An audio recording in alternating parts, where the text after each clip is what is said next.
This amendment simply just provides what it does is it provides the FBI with additional time to complete a background check on a potential firearms purchaser.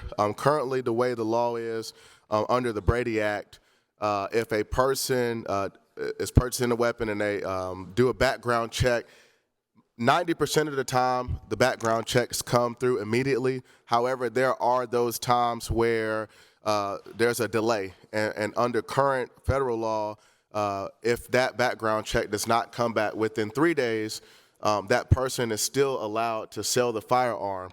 The problem with that is what we've seen is that 9 times out of 10, if the background check does not come back within 3 days, when it does come back, those persons are flagged as to not be able to have a firearm. So what this does is extends it to say that if a background check has not been completed after 10 business days, the dealer must recontact NICS to conduct the background check, and if another 10 business days passes and they haven't received a response, then the transfer or sale may proceed. Senator Martin, what purpose do you have, sir?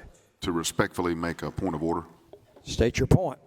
That under our Rule 24 that this is not germane. Senator from Charleston.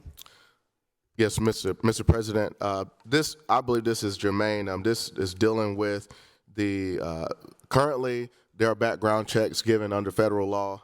This just extends that and closes the Charleston loophole. It doesn't add any new provision. All it does is extends the background check period for the FBI to be able to conduct those. Again, within 3 days right now, if it doesn't come back, a firearms dealer is allowed to sell that weapon. The problem is, most times if it doesn't come back immediately, that person is later on flagged as to not being able to carry or purchase a firearm. And so this just extends that to provide the FBI with a crucial extended time to make that happen. I believe it's appropriate under this constitutional carry, which again still requires by federal law a background check. So this just goes in line with that. Anyone else wish to speak to the point of order? Stand at ease momentarily. Senator from Charleston, Senator Campson.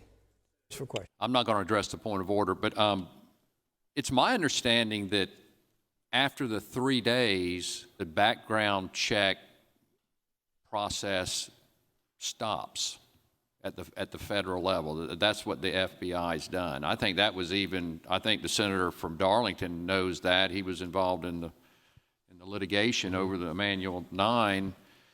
And Justice Gergel, there's a really good order that kind of lays bare how terrible the FBI is with these background checks. But it's my understanding after the 3rd day, even if you extend it 5 days or 10 days, nothing else is going to happen after day 3. It's just done. This is really a federal.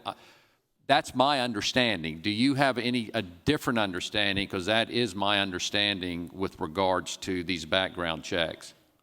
Well, my understanding is that in certain situations, the background check had not been or is not completed within 3 days.